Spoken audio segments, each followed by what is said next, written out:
Hi everyone, I'm Leanne Lee with Diva of DIY.com, and I'm super excited to share this DIY folding chair makeover with you today.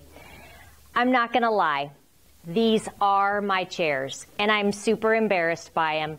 We always have unexpected company come over, we're always needing extra seating, and I always have to pull these out. And I've decided this year, before the holidays come, I am going to get this taken care of. So I'm doing this chair makeover today, and you are gonna get to help me do it. So we're gonna start by taking off the cushions, and they're always attached by screws. So let me show you how easy it is to take them apart. All right, for this particular one, we got a Phillips head screwdriver. We're using a drill, and we're just going to take all of the screws out. Now, make sure that you hold on to these because you will need them when you put everything back together. So, I've got a plastic baggie here. I'm going to put all my screws in there. So, we've got the bottom off. Now, I'm going to flip it over. This particular chair has a headrest. It has screws as well. So, we're going to remove those. And that will take that top cushion off. Now I'm going to set the cushions over to the side for now, and we're going to start working with the frame. All it is a metal frame. So to start, we're going to hose it off, get it nice and clean. This is a good project for the kids. Get all the cushions off, put these outside, get them hosed off, and let them dry. Then I usually take Crud Cutter, which is a degreaser. Make sure we've got all the sticky residue, any grease off of them. And then I typically use Rust-Oleum for metal on the chairs. And let me show you the colors that I chose for this. I've got a couple of different colors. And let me show you why I chose that. This is the fabric I chose for these chairs. And there's a couple of blues in here. I love Rust-Oleum colors because there's usually always so many to choose from. And there's so much variety in here. I could have picked something completely different, but I went with their navy blue and their brilliant blue.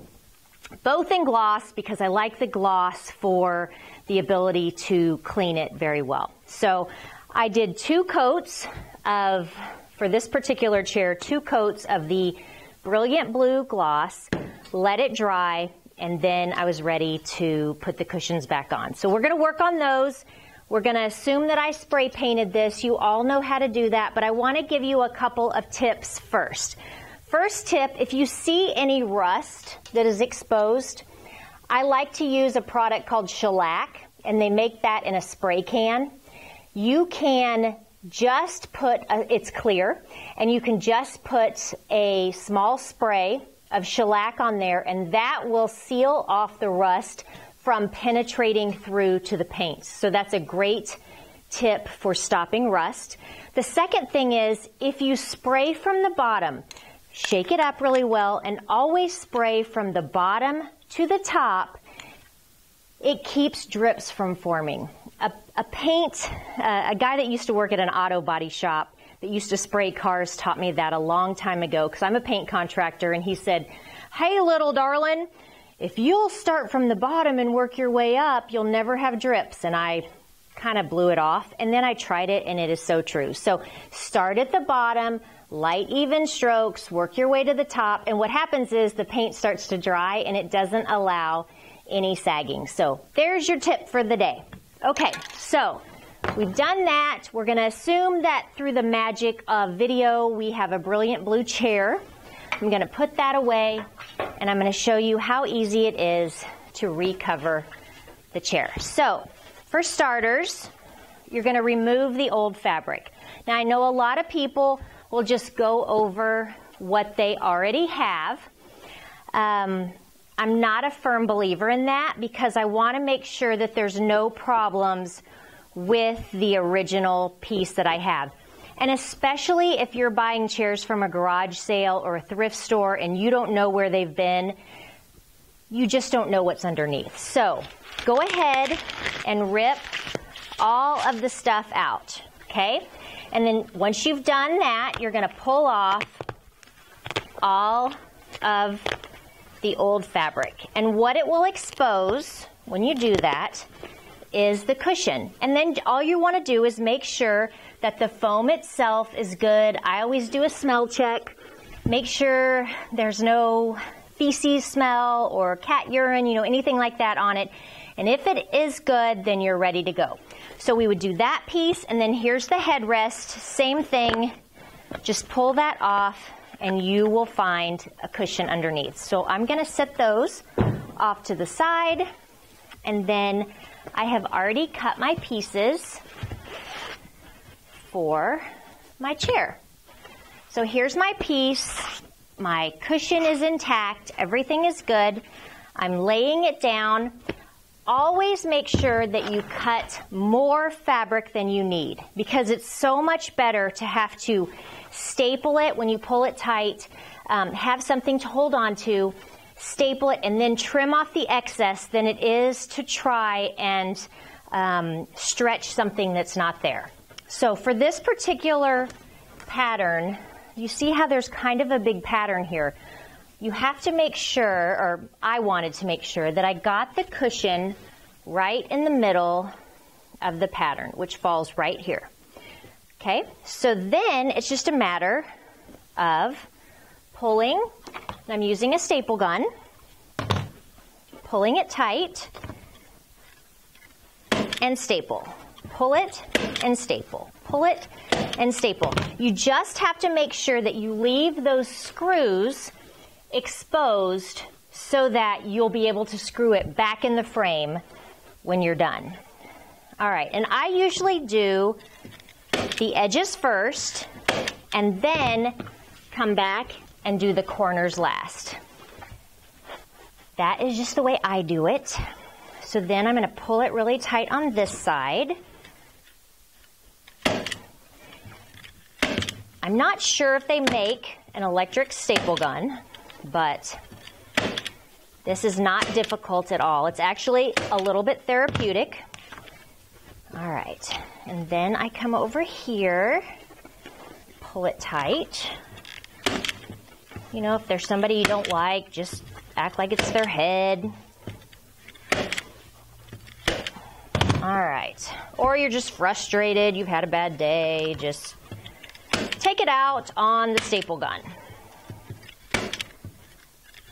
All right, and make sure that you have extra staples, because it never fails you run out like the last section that you're doing. Okay, when you get to here, I always like to just cut a small little slit right here, just so it's not so bulky. And then I just wrap around the corner. And then, same thing, come around this side now.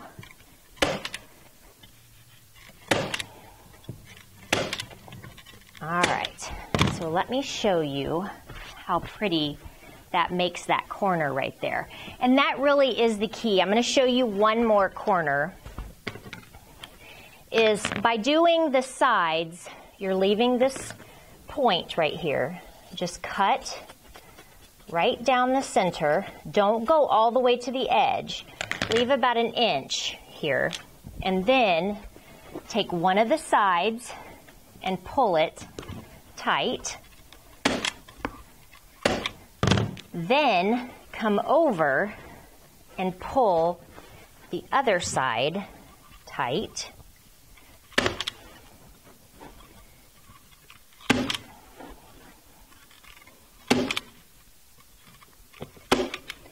And when you do that, that's how you get that beautiful edge like that. Gosh, I love this fabric. So I would just do these other two sides just like that, then trim off the excess so that I get back to these screws right here that I need for my frame. Okay, so that's that piece. Now I went ahead and decided to go with a solid fabric for the top, because there's not a big pattern space here, and I thought it'd be nice just visually to have something different. So you're going to do the exact same thing for this. you would just lay this out. Once again, pull it tight. Make sure you have your 3 screw areas exposed and pull it tight and staple it. And then you'll have a solid green top headpiece for your chair. Once you've done that, all that's left to do is reassemble the chair. And I've got one finished for you. Wait for it. Wait for it. Seriously, they look like brand new chairs. These are the chairs that I have had, well, I'm pretty sure they were hand-me-downs from my parents that got themselves a new set, and I got the old set. But that's okay, because just because it's old does not mean there's anything wrong with it. And now I have a almost brand new set that I love. So I'm Leanne Lee, your Diva of DIY. See you next time.